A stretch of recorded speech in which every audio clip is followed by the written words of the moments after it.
Baik, Assalamualaikum warahmatullahi wabarakatuh. Pada kesempatan kali ini saya akan menyampaikan materi terkait dengan bagaimana kita merumuskan hukum-hukum gerak dalam fisika yang dikenal dengan hukum Newton. Nah, seringkali ya, ketika kita berada di pinggir danau atau berada di pinggir kolam atau berada di pinggir empang, kita menyaksikan air ya, dalam keadaan tenang ya. Di sini saya coba analogikan ya dengan sebuah bejana yang berisi air ya. Nah, ketika kita duduk di pinggir kolam katakanlah atau di pinggir empang ya, kita menyaksikan ya suasana begitu tenang, bahkan hening ya.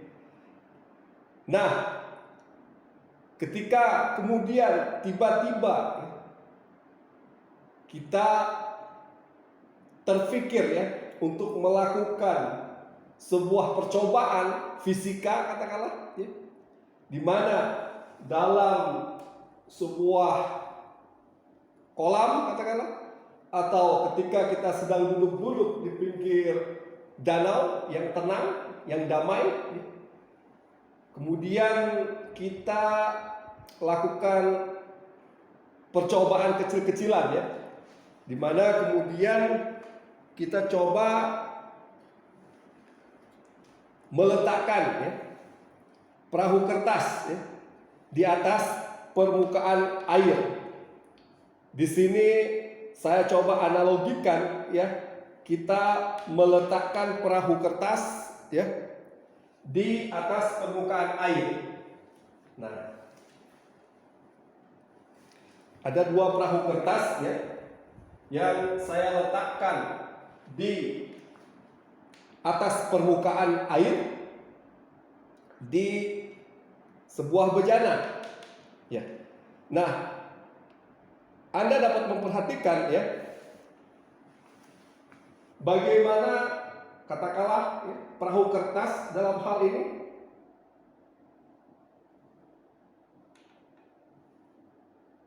ketika berada di atas permukaan air ya. Nah, ini. Jadi kita bisa saja ya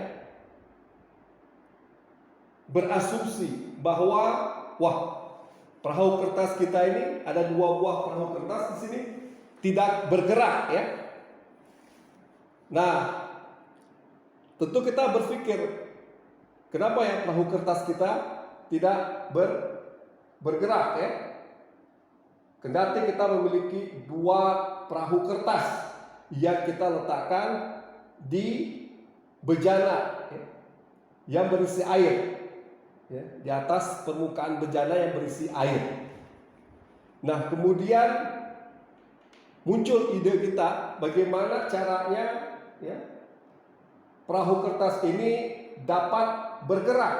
Nah, jadi yang pertama kita analogikan ya, air dalam bejana, kemudian di atas bejana tersebut kita letakkan perahu kertas. Kemudian kita amati ya, bahwa perahu kertas di atas permukaan air ini diam ya. Dua buah perahu kertas ini diam ya. Nah, tentu saja kita berpikir perahu kertas ini diam karena berada di permukaan air yang tenang ya. Dalam hal ini air yang berada di dalam bejana ya, itu dalam keadaan yang tenang ya. Sebagaimana jika kita duduk-duduk ya, di pinggir danau atau di pinggir waduk atau di pinggir kolam atau di pinggir empang, kita terkadang mengamati kondisi waduk, empang atau danau tersebut yang berada dalam keadaan yang tenang, ya. Artinya tanpa ada pengaruh, ya, yang membuat suasana di danau, di waduk atau di empang tersebut menjadi terganggu, ya.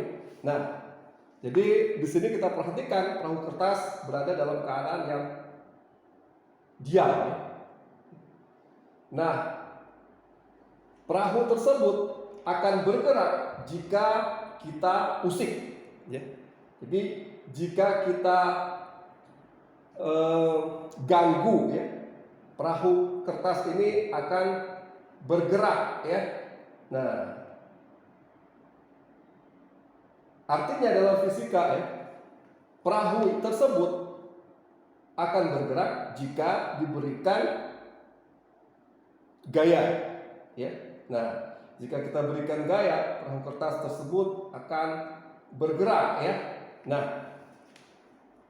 jika saya kipas perahu kertas ini, jadi perahu kertas ini akan meluncur, ya, dan ini disebut dengan gerak translasi, ya.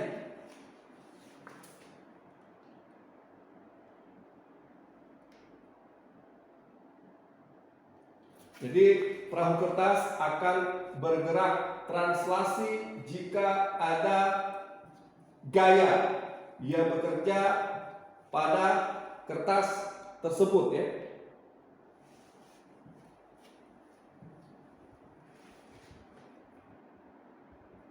Katakanlah saya kipas kertas ini, ya, dan kertas akan mulai bergerak, ya.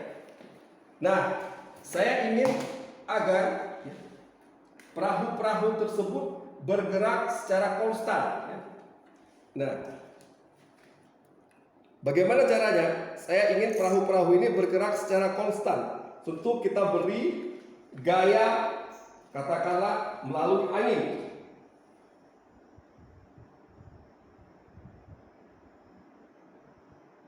Nah, kita beri gaya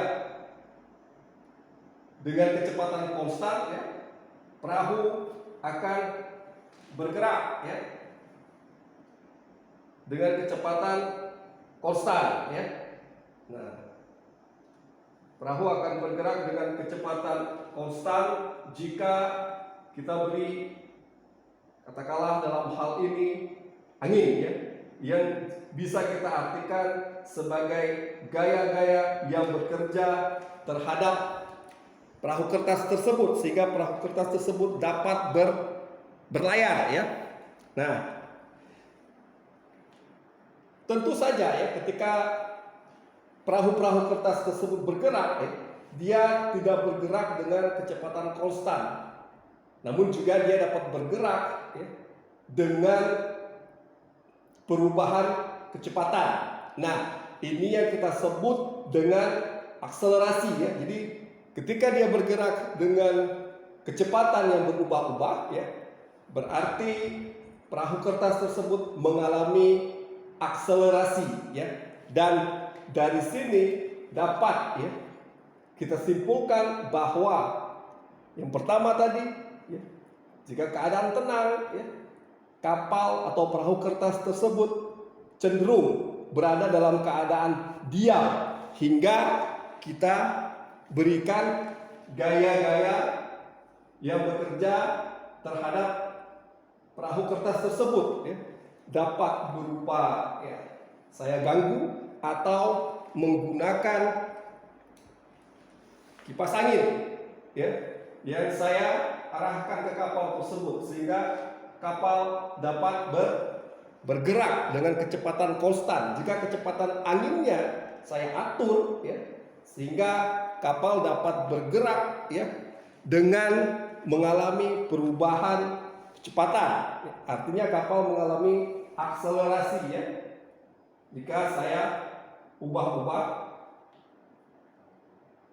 gaya sehingga kapal mengalami perubahan kecepatan atau mengalami akselerasi. Nah, kemudian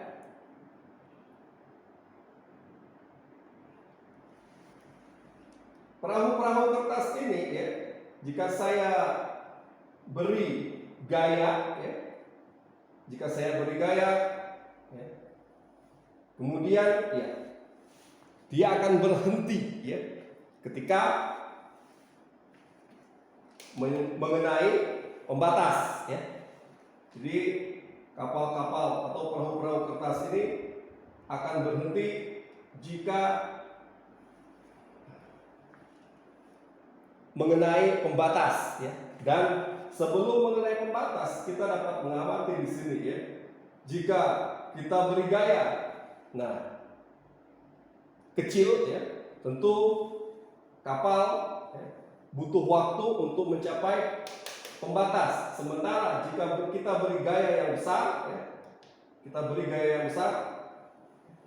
perahu akan cepat tiba di pinggir bejana. Nah, dengan ini ya kita dapat ya memformulasikan bahwa ya, objek tersebut memiliki atau mematuhi hukum-hukum gerak ya. Jadi jika kita rumuskan kembali ya, ketika benda ya, diam, dia akan cenderung untuk terus diam. Katakanlah seperti ini, ketika perahu kertasnya sudah tenggelam ya, dia akan terus diam ya, hingga ada gaya yang bekerja terhadap perahu kertas tersebut ya. Jadi saya berikan gaya, dia akan bergerak walaupun si perahu kertas ini telah tenggelam ya. Nah, yang kedua, jika bergerak ya, jadi perahu kertas ini bergerak tadi, dia akan terus bergerak. Nah, kemudian ya, jika diberi gaya ya, dan dia bergerak ya, kemudian jika terjadi ya, atau kita beri gaya dengan nilai yang besar atau kecil ya, terjadi perubahan pada kecepatan ya, dan ini yang dinamakan dengan akselerasi. Dan ketika ya, kita gerakan atau kita beri gaya kepada perahu hingga perahu menyentuh pinggir bejana ya, kita dapat ya, merumuskan bahwa ketika kita beri reaksi ya, ada reaksi dari pinggir bejana untuk menghentikan kapal tersebut, atau ketika kapal sudah tenggelam katakanlah ya, menyentuh dasar bejana ya, dasar bejana memberi reaksi agar kapal, sehingga kapal berhenti ya. Nah, jadi ketika kapal tenggelam dia akan terus ya, atau cenderung untuk terus bergerak. Nah, ketika menyentuh dasar bejana ya, dasar bejana memberikan reaksi sehingga kapal menjadi berhenti bergerak ya. Nah, jadi demikian ya jika kita formulasikan hukum-hukum Newton ya, yang dapat kita analogikan melalui percobaan ya, perahu kertas di dalam bejana air ya. Oleh karenanya, sebagaimana yang saya sebutkan tadi ya, ketika diberi gaya kapal akan bergerak, dan inilah yang kita namakan dengan kecepatan ya. Kemudian ya, jika kita berikan gaya yang berbeda-beda ya, kapal akan mengalami perubahan pada kecepatan ya, sehingga dinamakan dengan akselerasi ya. Dan ketika kita berikan gaya yang besar ya, tentu waktu yang dibutuhkan untuk mencapai pinggir bejana menjadi lebih cepat ya. Nah, jika gaya yang diberikan kecil, tentu waktu bagi perahu kertas menyentuh pinggir bejana menjadi lama ya. Akibatnya dapat kita formulasikan ya, percepatan itu adalah sama dengan perubahan kecepatan terhadap waktu.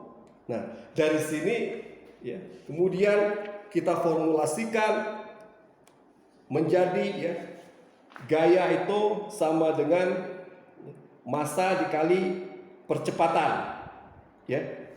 Nah, ini yang sering dinamakan dengan hukum gerak Newton ya. Hukum kedua terkait dengan gerak ya, yang dirumuskan oleh Newton ya. Nah, dari hukum-hukum gerak inilah ya, kemudian kita coba bagaimana menjelaskan ya, gerak fluida ya. Jadi yang disebut dengan mekanika fluida itu adalah gerak fluida ya. Apakah itu fluida air atau udara. Jadi dari rumus F sama dengan M kali A ya. Kemudian di mana kita ketahui bahwa A itu sendiri adalah perubahan kecepatan terhadap waktu ya. Kita substitusikan ke dalam rumus F sama dengan M kali A, sehingga kita peroleh F sama dengan M delta V ya, ini vektor per delta waktu ya. Nah, dari sinilah ya, dari hukum gerak inilah ya, kita mendeskripsikan ya, gerak fluida yang dikenal dengan mekanika fluida ya. Nah, jadi mekanika fluida ya, dapat kembali kita rumuskan bahwa gaya itu sama dengan perubahan ya, kecepatan ya, dari sebuah objek yang memiliki massa terhadap waktu. Dan inilah konsep gerak fluida digambarkan ya, lewat mekanika fluida. Nah, jadi demikian ya. Untuk ini saya ingin Anda ya, mencoba merumuskan kembali ya, hukum-hukum gerak terkait dengan objek ya, di fluida katakanlah, dalam hal ini bejana yang berisi air, di mana di atas permukaan air ya, tadi ada perahu kertas ya. Nah, saya ingin yang pertama Anda mengamati terlebih dahulu ya, melakukan observasi ya. Kemudian ya, setelah melakukan observasi, kita coba temukan masalah di sana ya. Apa masalahnya? Kemudian coba kita formulasikan ya, sehingga kita menemukan solusi dari masalah tersebut ya. Dan itu menjadi tujuan kita ya, tujuan yang ingin kita capai ya, dari rumusan masalah yang kita ceritakan ya, atau dari masalah yang kita temukan. Jadi kita memiliki masalah, kemudian kita rumuskan, dan rumusan tersebut menjadi tujuan yang ingin kita capai ya. Jadi Anda sebelum melakukan eksperimen ya, tentu punya argumen ya, yang diperoleh melalui observasi ya. Nah, jadi yang pertama itu Anda melakukan observasi ya, kemudian temukan masalahnya di sana ya, kemudian rumuskan apa permasalahannya, dan kemudian apa yang ingin kita capai ya, setelah kita rumuskan permasalahan yang kita temui. Nah, sebagai tugas ya, coba kembali ya, Anda rumuskan hukum-hukum gerak fisika ya, melalui pengamatan atau melalui observasi ya, dan coba tulis kurang lebih 500 kata terkait dengan ya, observasi dan bagaimana Anda memformulasikan hukum-hukum gerak fisika ya, untuk tujuan kita mengetahui atau menggambarkan mekanika fluida atau gerak fluida ya. Nah, demikian saja kuliah kita. Assalamualaikum warahmatullahi wabarakatuh.